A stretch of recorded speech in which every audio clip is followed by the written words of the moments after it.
What's up, everybody? YouTube, Discord. Thought I would just do like a quick update on kind of where I'm at or my thoughts on GameStop. We did discuss this quite a bit on the live on Friday. Predicted the stock would fall to 29, and the stock was trading at 65 when I put that out. It's the parabolic up, parabolic down scenario. That was like a 200 EMA resistance point. So that was going to be kind of like the final stand. I think it hit, it's like 27 something in the after hours.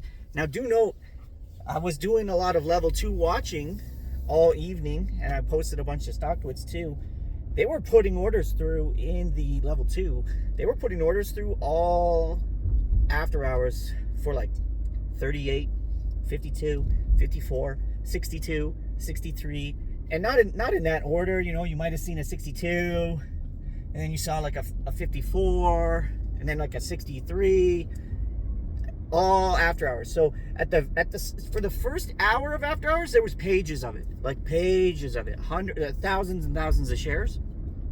Close to the end of the after hours, okay, it was only like maybe like one share. At most like 100 shares is kind of what we saw. Very interesting, you know, to be doing that so late. Usually you see that right away, right at the end. My thoughts was that was probably orders from 2 weeks ago.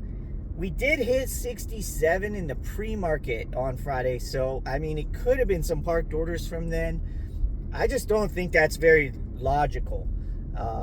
I think it's more from a couple weeks ago when they caught everyone off guard and GameStop went to like 80 from nothing. I think they parked those orders for 2 weeks, and they're still sifting through that. You get your T+2, which is now T+1 settlement, and then you get like another 15 days failure to deliver. That pretty much lines up. The timeline lines up. 15 days failure to deliver. They do an offering under the guise of pretty much bad earnings, so they take like that double whammy, smoke the stock.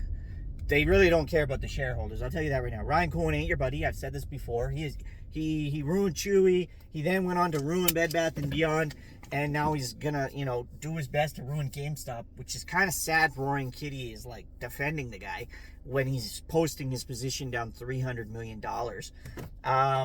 But you know, I guess he has to say something to make his bull case. I don't know if there's hidden messages in any of that. I don't think there was. I don't think anything about this video had any hidden meaning whatsoever. I think he was just coming on to like address people, try to get people hyped. It had the opposite effect. He really didn't have much to say, and then he left. He went offline. Right now, where the stock is, I think 27 is a fine bottom. I think they tried to get it down as much as they could. Do I think it's going even lower? Possibly because before their last split, which was only 2 weeks ago, which unfortunately people seem to have forgotten, before the last split, it was 14. Roaring Kitty comes back, that's when it pumps to 80, offering. And you really can't blame GameStop. The stock is 17 and goes to 80, you do an offering. You know, if and I'm surprised Nvidia hasn't done an offering. They're just so cash rich. But companies that don't make money, like GameStop, when they lose money, anytime they pop, they have to do an offering because they're losing money. If they don't do that offering, and that's an offering means take your money, put it in their pocket, and pay their executives and pay the stores to stay open. It doesn't mean like we're going to be in a better position necessarily. It means we're buying ourselves time with your money. But anyways, pops drops, okay? It fell to something like 19, 20 bucks, right? So that 19 and 20 post dilution. We're on dilution 2 in only 3 weeks. Realistically, the stock should be under 17. I don't want to see that. I did buy 125 shares on Friday after the drop. I bought in at 30 and then 27 and change. And then I was discussing in great length covered calls on the channel, protected my downside another $6. The premiums are insane. Guys, when you lock in your shares in a covered call, they can't borrow those shares. There's reports from places that the short interest is as high or higher than before. There's only one problem, guys. The float is now 5 times larger than before, and there is no cost to borrow. My broker was 0%. Back when AMC and GameStop went berserk, the cost to borrow from my broker was 1,000%. And other brokers too, right? 1,000%. Picture a credit card of 20, 21, 22. This was 1,000 annually. It is 0 now. It doesn't cost shorts anything. There's shares available. There's a lot of volume, a lot of selling and buying and selling. They can roll it. When there's all that going on, they can just roll it. You know, if a short owes some shares, they can buy back at current price and then just immediately reshort. That's a new position, okay? They haven't gained or lost anything other than a transaction fee, which is $6. And if they're a broker, it's probably $0. So don't get caught up in a lot of the things that some of the people out there say. That's the people that watch my channel, they understand. I just kind of give them legitimate information, and then you can do with it as you please. I'm telling you, I'm in for 125 shares.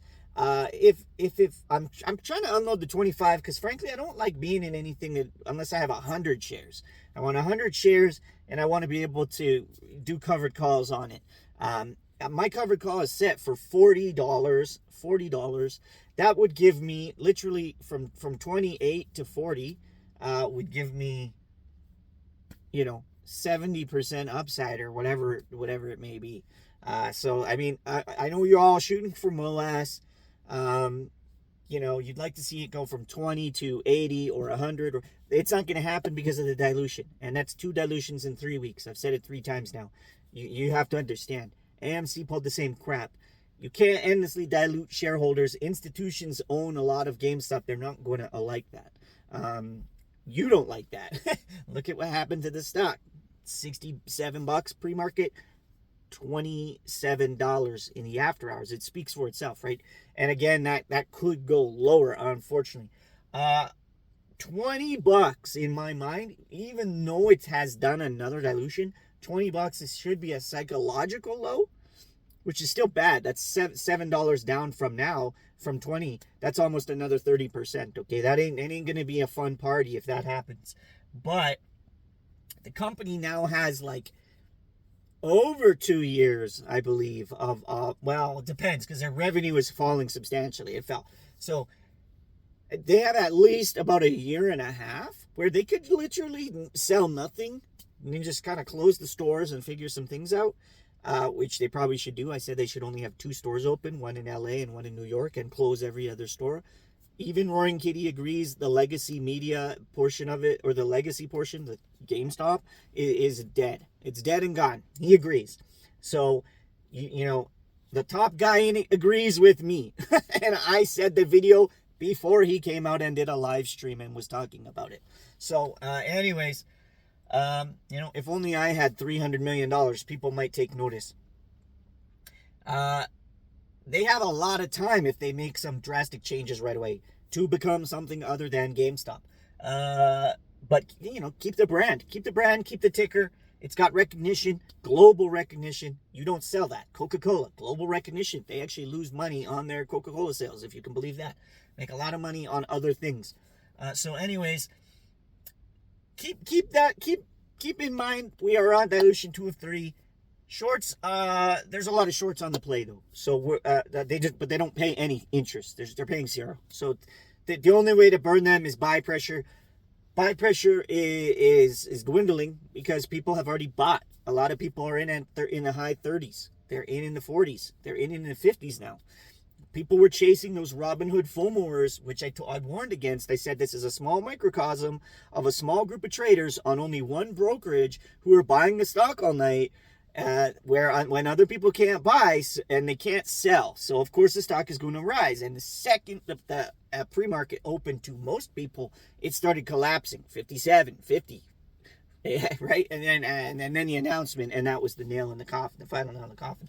So if you see things happening in Germany, don't give a shit. No one cares about the German stock exchange, okay? That's just an AMC GameStop ploy to sucker people in. Don't worry about the German exchange. No one trades on the German exchange. They trade on the New York Stock Exchange. Okay, they trade on the American exchanges. That's where the business is. The business is not in Germany. Stop worrying about Germany. And don't care about Robinhood after market trading. Not after hours, after market. Don't worry about it. Small microcosm. No one is on that. A very small amount of people. Third, why the fuck are you still on Robinhood? How many times does Robinhood have to bend you over and you're giving them your money? At least everybody should be off of Robinhood. Buy puts on the stock, get rich, bankrupt Robinhood, force them to liquidate and become a new, Webull. You've got Webull. Robinhood would just change names and all the people who were behind it. It'd be a new company. Regardless, there's a ticker, Hood, HOOD. You could short the piss out of it, buy puts and short it, and you got 700K people tuning in, 700K tuning in to Roaring Kitty.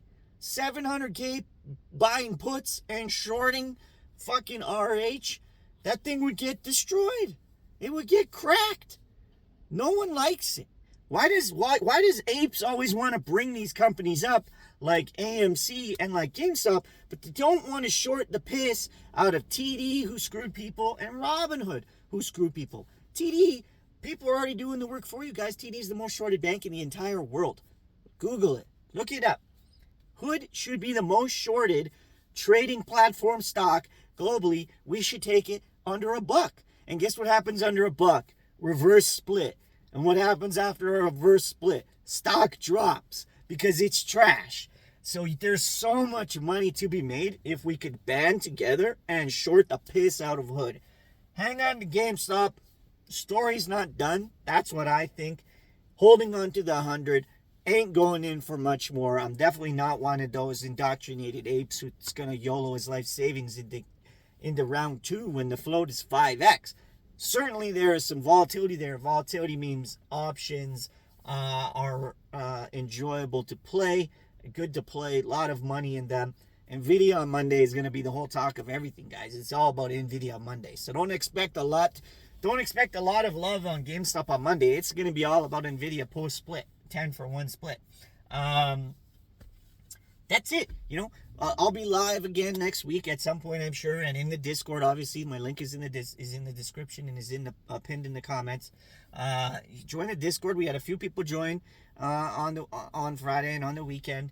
I've been there for 2 years. That's where shit goes down. I literally could have saved a lot of money from full moon in. And anything making money. Technically, you could have shorted GameStop. You're going to be, he said short GameStop. Down boat. You're here to make money. We're all here to make money, okay? I'm just saying, you could have done that, made over $30 a share, and then taken that profit, if you really wanted and like GameStop and want to be part of the squeeze, take all that profit and bought in completely free shares. If you make $30 on the way down, guys, and the stock's 27, you get completely free shares and $3 a share in your pocket. What's wrong about that? What if you shorted 500 shares of GameStop at that Robinhood high of 67? Let's call it 60. Let's say you didn't get the top. You did it at 60. You shorted 500 shares. Then when it hit 30, you closed your short, pocketed $30 a share, okay? $1,500 or $15,000.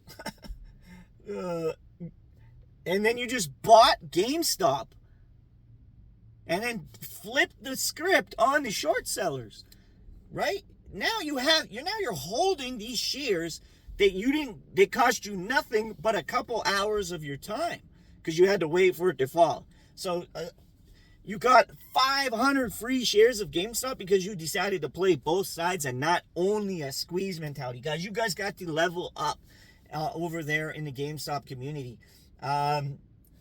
join my Discord so we can all level up together. If you think that everybody's in it together and all that, I personally think everybody's in it for themselves. But you can kind of, you can discuss these things together and formulate better ways to go about this together. And I think that dumping Robinhood, making sure that piece of crap and Vlad Tenev go down into the dumps, I think that's one way. And other companies too that treat people like shit, like Kellogg's. Google Kellogg's on TikTok. See what you guys get. Google Chipotle. Chipotle is $3,000, guys. If you could get that down to $2,000 a share, you would make $1,000 a share. Think about puts even on that. Like, it could be disastrous for Chipotle if everybody turns on Chipotle and stops going. They did it to Starbucks. Starbucks lost like $26 billion, guys. There is a lot of power in retail right now, and we can build up companies we want to have around, AMC, GameStop, whoever. We can also tear down companies that have been abusing us, treating us like shit. Robinhood, Kellogg's, Starbucks, McDonald's. McDonald's is a big one. And keep that in mind, guys. I hope some of you have stayed this far and watched this video. I gotta get some groceries. Cooking some fajitas tonight. And we will see you guys in the Discord and on YouTube. Free.